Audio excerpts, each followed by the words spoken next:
रोशन भाऊंच्या मेहंदीचा कार्यक्रम होता, पण त्यात कलावरांचा जास्त धिंगाणा होता. अंगापेक्षा भोंगा मोठा असला का असं विषय होऊन जातोय. उन्हाळा संपून पावसाळा सुरू झाला आणि आताशी मी कुलडाईनचा व्हिडिओ टाकू राहिलोय. फुगाड मला बेकार रे म्हणते का. पुरे पुण्याला जाऊन काही होऊ नाही तर नाही हो, पण मा भाऊ गोरा होऊन आलाय. काय आले तर तो डायरेक्ट मिठाई देऊ राहिलाय. बहुतेक आळंदीला जाऊन लग्न करून आलाय. जाऊ द्या, मला काय मिठाई भेटलेली झालं. वॉरंटी मध्ये स्पीकर हा बेस आणला होता. याला घेऊन आता 6 महिने झाले. याची वॉरंटी गॅरंटी तर आहे, पण दुकानदारांनी मला ते दिलंच नव्हतं. कारण हा बेस आता फाटून नाही गेला तर डायरेक्ट फुटून गेलाय. वॉरंटी कार्ड नसल्यामुळे मला दुरुस्त करून नाही भेटायचं. आता काय मम्मीच्या शिलाईचे दोरे आहे त्यांनीच बांधून टाकितो. सूत्रांकडून खबर लागली होती जॅकच्या होणाऱ्या बायकून जन्म घेतलाय. सूरज भाव गाडी घुमाव.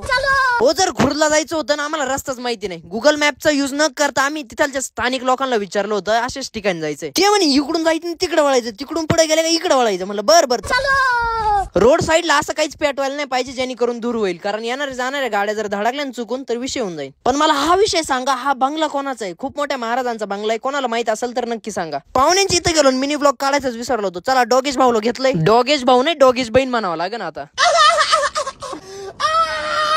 आता नवरदेव लवकरच मंडपात येईल. त्याची आज मेहंदीचा कार्यक्रम होता. ब्रँडेड पाशाला तो नवरदेव उचलताय उचला ना भाऊ. फुकट हॉटेलवाला ब्लॉगर आहे का विशाल भाऊ? तुम्ही पण घ्या म्हणावं. मग काय आता मेहंदीच्या कार्यक्रमातच पोरांनी एवढा धिंगाणा घातलाय. विचार करा मग हळदीला आणि वरतीला काय विषय होईल. डायरेक्ट बेकार.